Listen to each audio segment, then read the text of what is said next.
So for the last 9 years, I've been running a highly profitable, highly efficient lawn care business. I want to share with you how I keep our overhead costs pretty much non-existent by using storage units as our shop space. Storage units are right for me, and they're probably right for you and 99% of other lawn care business owners out there. I'm going to ask you a simple question.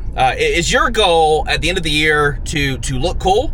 Or is your goal at the end of the year to have as much money in your bank account as possible? Now, I want you to be honest in your answer to that question. If your answer to that question is, I want to look cool at the end of the year, I can't help you in this video. But if your answer to that question is, I want as much money in my bank account at the end of the year as possible, then I will help you out in this video. What if I told you that my shop space has a gated access, that you have to have a secure code to enter it? And not only do they have that secure code, they have cameras in the parking lots that cover our trucks, our employees' trucks.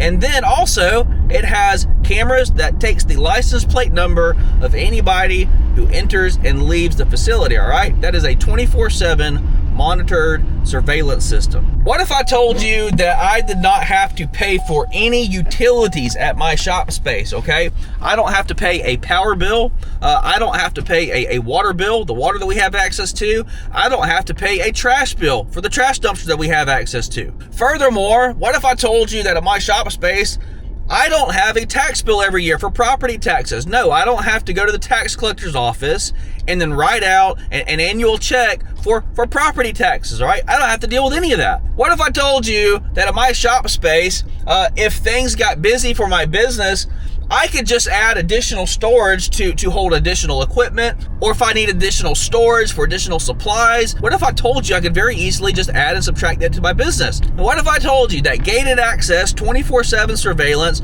paying no property taxes, paying no utilities, and then being modular in how we can grow or shrink what we actually use? What if I told you that all of that, having access to all of that, was $227.93 a month? That is exactly what I pay for my shop space. I'm sure you figured it out by now. I want to walk you through our storage unit system.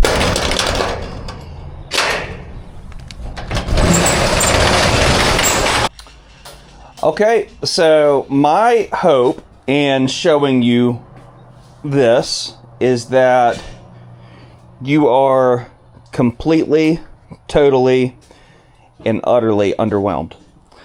That's right. This is a 10 by 15 storage unit, okay? It is spec'd out exactly for our needs, okay? It holds a 36-inch stand-on and a 52-inch stand-on. We have a little workbench right here. We have all the cleaning supplies that we need. Got a little trash can in here. I've got a setup for a step ladder that the crew can grab whenever they need. We have a rack for all of our tools, which right now the majority of the tools are on the guy's trailer. Space for a wheelbarrow. We have shelving. Everything has been laid out in a way that fits a 10 by 15 storage unit. The wonderful thing about this is that the guys have not had to call me one time this year and say, hey, we're out of edger blades, because they got it right here. They haven't had to say we're out of trimmer line. You know why? Because it's all right here. I bought it at the beginning of the year. They haven't had to say we're out of filters, because it's right here, all right? They're not out of premix. You know why? Because it's all right here. Everything was pre-purchased at the beginning of the year. Everything they could possibly need, plus additional cleaning supplies for the truck. So at the end of the work week on Fridays, they take this rag, they dive into these cleaning supplies right here, and then just give the truck a wipe down. But again, this is a no frills, non-sexy option. If you are a lawn care business owner and you need something to get you going, this is the ideal scenario where you can keep your costs down and start actually stacking money. If you are a lawn care business owner, this right here is probably your ideal setup if your company is under $1 million. If you're under $1 million, you don't need a big shop space. You don't. I'm sorry, you just don't. This right here is a 10 by 15 unit that has been spec'd out down to the inch that you can use to run your company. This right here is how I run my company, okay? If you want a blueprint for this shop, literally with the workbench, how far over your tool rack goes, what size shelving you need to get, where to buy it from, everything has been spec'd out completely in a blueprint that you can download for free if you want it at Turf Pros Academy.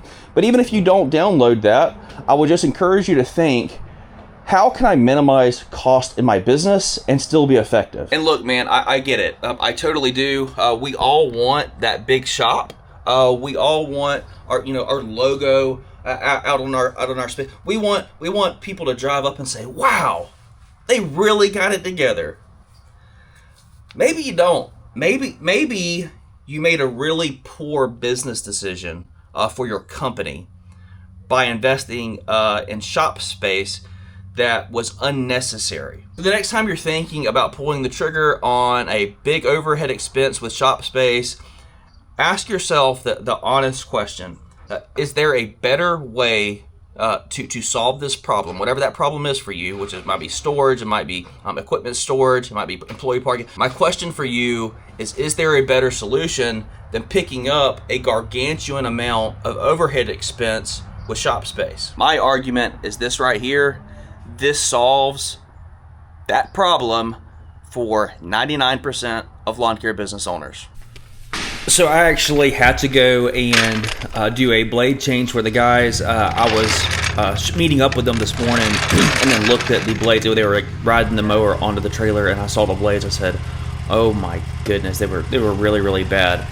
Typically, we get a little bit longer usage in between blades, but I saw it and I said, "We got to get this changed."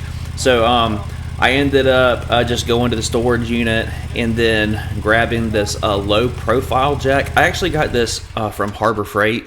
This jack I think was like 170 bucks at the time, and the equivalent of this thing was like 350 bucks. So this is really, really nice because it slides underneath the mower deck. Whereas a typical floor jack, it's not low enough to get underneath. It gets kind of caught up. So the low profile is definitely the way to go. But the reason I'm showing y'all this portion of this video is because I wanted some feedback from you guys on what y'all do if you have to do blade changes in the field. I know, like, ideally we would just be doing blade changes like on the weekend with normal maintenance stuff, or maybe at the shop in the evening. But the truth is I've been putting out a lot of YouTube videos for you guys, and they take up a lot of my time, so I've been slacking a little bit on the maintenance. So make sure you do give these videos a like, guys. They are a lot of work to put it out. But where I was going with this was, do you guys use that the jungle gym thing to easily lift up your mower? Because I'll tell you what, my issue right now is that this low profile floor jack, this thing is like heavy, dude. If I had to guess, it's probably 70 pounds at least, if not more. This thing is very, very heavy, and obviously it's not conducive to carry around your pickup truck all day long. My other question is, like, that jungle gym system for picking up your mower deck, that thing looks kind of cumbersome to leave laying around in your trailer all day too. It's like it's kind of weird shaped, so it just seems like it'd take up a lot of floor space and just be a mess to kind of like work around with your equipment. So I'm asking for your help on this. Do you guys just like drive your mower like up on a curb or like up onto the trailer gate if you got to do a in the field blade change, or is there some type of equipment that you're carrying around with you that I don't know about? And again, ideally we're doing this back at the shop, but this is one of those scenarios where no, we're not cutting any more lawns until we get these blades changed. They were really, really rough. So any feedback that you guys have on how you do your blade changes in the field, I would certainly be open to feedback. And you guys check those comments out, man. I'm always surprised at the insight that you guys have, and I know everybody picks up a lot from just the communication. So anyways, make sure you guys give the video a like and a comment. I certainly appreciate every single one of you, and I will see you guys in the next one. Y'all take care.